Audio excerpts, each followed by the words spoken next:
बहुत सारे लोग मुझसे ये पूछ रहे थे कि आपने एक स्टोरी डाली थी कि 4 अगस्त 2026 को रात को 2:45 पर ऐसा टाइम आने वाला है कि बहुत सारे साएं, बहुत सारे प्रेत आत्माएं धरती के ऑरा में प्रवेश करने वाली है। तो इसके पीछे का सटीक कारण क्या है, पहली बात तो ये सुन लीजिए।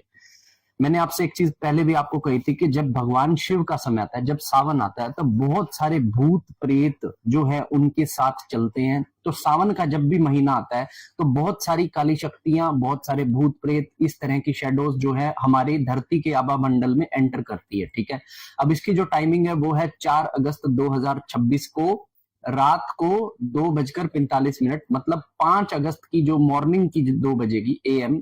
ठीक है, इस पे ये चीजें एंटर होने वाली है। इसके बाद आप देखेंगे कि 12 अगस्त को सूर्य ग्रहण लगने वाला है और 28 अगस्त को चंद्र ग्रहण लगने वाला है। दोनों ही ग्रहण भारत के अंदर विजिबल नहीं है, लेकिन क्योंकि उनका प्रभाव हमारी पृथ्वी के ऊपर कहीं ना कहीं पे आएगा, जिससे एनर्जीज में शफलिंग होगी ही होगी। और इस टाइम पे मैंने आपको एक चीज भी कही थी कि अगर आपके ऊपर कोई तंत्र बाधा की जाती है या फिर अगर आपके ऊपर कोई तंत्र मंत्र पहले से लगा हुआ है तो वो और ज्यादा मतलब प्रबल तरीके से आपको परेशान करने की कोशिश करेगा। अब मेन बात आती है कि हमको एक्चुअल में इससे बचने के लिए करना क्या है। अगर हम इस चीज से बचना चाहते हैं तो एक चीज आप ध्यान रखिएगा कि आप इस समय पर चौक चौराहों पर जाने से, परफ्यूम लगाने से या फिर कोई भी ऐसा बाहर का खाना पीना, मीठा खाने से हमेशा बचे, क्योंकि शत्रु जो होता है वो इन्हीं चीजों के माध्यम से आपके ऊपर तंत्र मंत्र करता है।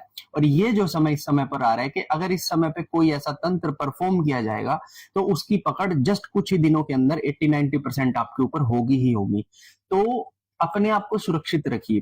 हो सके तो जब भी आप कभी भीड़ में जाएं तो आप अपने साथ पीली सरसों को कैरी करें, या फिर एक लहसुन लेकर आप अपने साथ में चले, या फिर हरा पत्ता आप अपनी जेब में डालकर चले, जिससे कि नेगेटिव ऊर्जाएं आपकी ओर बिल्कुल भी आकर्षित ना हो। अब इस चीज में बहुत सारे लोग हमें ये भी कहते हैं कि भैया हमारे ऊपर तो पहले से तंत्र है, तो हम क्या करें। देखिए, अगर आपके ऊपर पहले से तंत्र है तो ये अब इस महीने में आपको और ज्यादा परेशान करेगा। स्पेशली ग्रहण जब भी लगेंगे, चाहे भारत में ग्रहण नहीं लग रहे, लेकिन उसका ज्योतिषी प्रभाव हमारे भारत के ऊपर भी आएगा ही आएगा। तो इस चीज का आप ख्याल रखिएगा और अपनी सुरक्षा, अपने घर वालों की सुरक्षा अपने हाथ में है आपके। हर हर महादेव।